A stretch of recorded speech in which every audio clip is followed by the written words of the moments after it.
दोस्ती की कश्ती में पहला सुराग शक का होता है। सबर दरअसल ये है कि जो तकलीफ तुम्हें पहुंचे तुम उस पर आहाजारी ना करो। इंसान पर अगर अक्ल गालिब हो तो वो फरिश्तों से बढ़ जाता है। अगर शहवत गालिब हो तो चुपाहों से भी नीचे गिर जाता है। जैसे पानी चांद और सितारों की अक्कासी करता है, जिस्म दिमाग और रूह की अक्कासी करता है। दनाई का ताल्लुक बालों की सफेदी से नहीं, अकल और तजर्बे से है।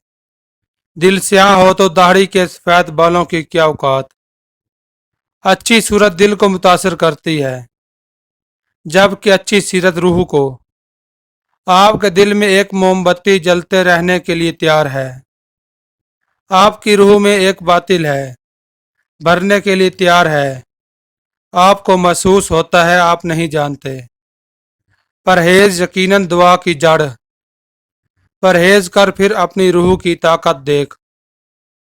जख्मों को छुपाना भी एक हुनर है, वरना यहाँ तो हर एक के हाथ में नमक है। लोग अपनी शादियों पर सिर्फ मखसूस लोगों को मदऊ करते हैं, लेकिन लोगों की ख्वाहिश होती है कि हमारे जनाजे पर पूरा शहर आए।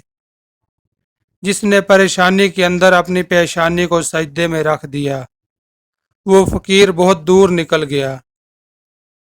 जो रोजी रोटी इंसान का मुकद्दर है, वो उसे मिलकर ही रहेगी। कोई उसको घटा नहीं सकता और ना बढ़ा सकता है। दूसरों के गुनाहों को गिनते रहने से बंदा पारसा भी नहीं बन सकता।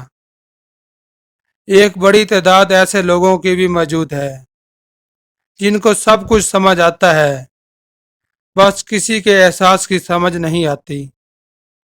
अपने बड़ों को बोझ मत समझ, इन्हें कभी अकेला मत छोड़ो। याद रखो, ये वक्त तुम्हारे ऊपर भी आता है।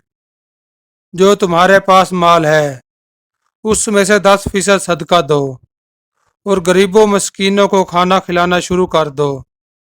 दौलत बारिश की तरह बरसेगी।